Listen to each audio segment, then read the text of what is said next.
orang dalam kehidupan ini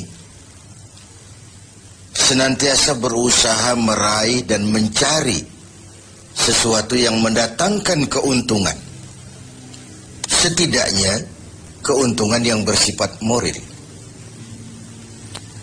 Ini berarti bahwa setiap orang pun dalam hidup ini selalu berusaha menghindari hal-hal yang bisa membawa kepada kerugian, sekurang-kurangnya kerugian yang bersifat moral. Apa yang mendatangkan keuntungan, apa pula yang membawa kerugian, persepsi setiap orang pasti berbeda tentang itu.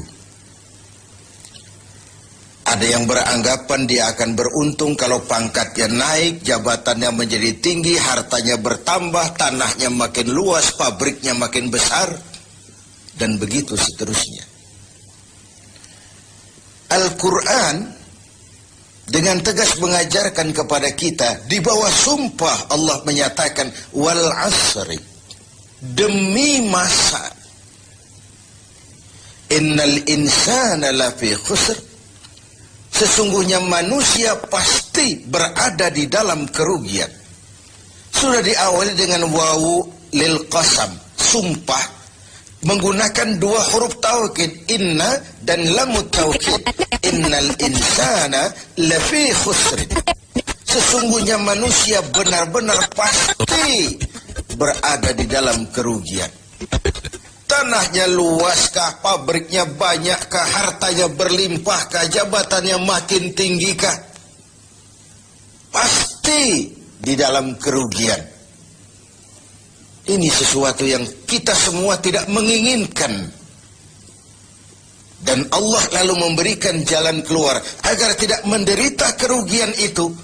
Bagaimana caranya? Ada istisna, illa, kecuali orang-orang yang tidak akan merugi itu, pertama, illalladzina amanu, orang yang dalam hidup ini punya iman. Jadi alangkah indahnya jabatan itu kalau jatuh di tangan orang beriman. Alangkah baiknya harta itu kalau dipegang tangan orang yang beriman. Alangkah manfaatnya ilmu pengetahuan itu kalau dipegang juga oleh tangan orang-orang yang beriman. Imanlah yang menyelamatkan manusia dari kerugian. Ada ungkapan bahwa ilmu bikin hidup jadi mudah, seni bikin hidup jadi indah, dan iman bikin hidup jadi terarah. Tidak terbayangkan bagaimana sebuah jabatan apabila tidak dilandasi dengan keimanan. Tidak terbayangkan bagaimana nasib harta benda kalau jatuh di tangan orang yang jauh dari iman. Karena itu untuk selamat dari kerugian, nilai imanlah adanya. Tanpa nilai iman, semua akan jadi fata morgana. Hal kedua yang menyelamatkan manusia dari kerugian adalah wa'amilus sholihat. Iman tadi dibuktikan dengan amal soleh. Sebab apa? Iman adalah generator.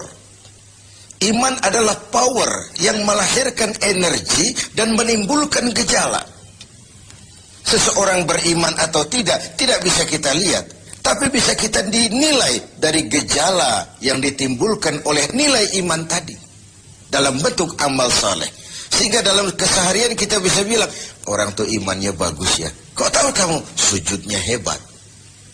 Orang itu imannya bagus ya. Kok ngerti kamu? Sedekahnya berani. Orang itu imannya tinggi ya. Kok tahu kamu? Jihadnya luar biasa. Iman sesuatu yang abstrak, tetapi dia menimbulkan gejala, dan gejalanya tidak lain adalah amal yang saleh. Kalau sebuah power generator tidak menimbulkan gejala, tentu terjadi something wrong. Ada yang salah, bisa korsleting, bisa kebakaran, bisa tidak nyambungnya arus pendek dan arus panjang, tidak bertemunya negatif dan positif, dan begitu seterusnya. Begitulah kalau iman tidak menimbulkan refleksi berupa amal yang soleh, ada sesuatu yang harus diservis, ada sesuatu yang harus diperbaiki. Maka dalam berbagai ayat di dalam Al-Quran, amanu tidak terpisahkan dengan wa amilus sholihat. Iman, amal soleh. Iman, amal soleh. Sebagai pertanda, dua hal itu memang tidak bisa terpisah satu dengan yang lain. Tidak bisa secara tenang-tenang orang berkata, saya biar pelit iman saya kuat loh. Saya biar tidak sholat iman saya mantap mas. Saya biar tidak pernah jihad tapi iman saya luar biasa. Tidak mungkin logika seperti itu. Setiap amanu melahirkan gejala yang disebut amal saleh. Ini hal yang ketiga. Yang keempat, setelah iman dan amal saleh, tawasaw bil haq, saling menasihati dalam kebenaran, bukan dalam kebatilan, bukan dalam kemunkaran. Setiap kita berkewajiban menegakkan yang ma'ruf, mencegah yang munkar sesuai dengan bidang dan kemampuan kita masing-masing. Orang yang selamat dari kerugian selalu menasihati dalam kebenaran, betapapun resikonya, betapapun kondisi masyarakatnya. Tegar, dan ini pernah diingatkan oleh Rasul, akan selalu ada di tengah umatku sekelompok orang yang tegak menyatakan kebenaran. Dia tidak takut resiko yang tumbuh karenanya. Sebagai yang diungkapkan oleh Napoleon, kalau ada 1000 penegak kebenaran, saya satu di antara yang 1000 itu.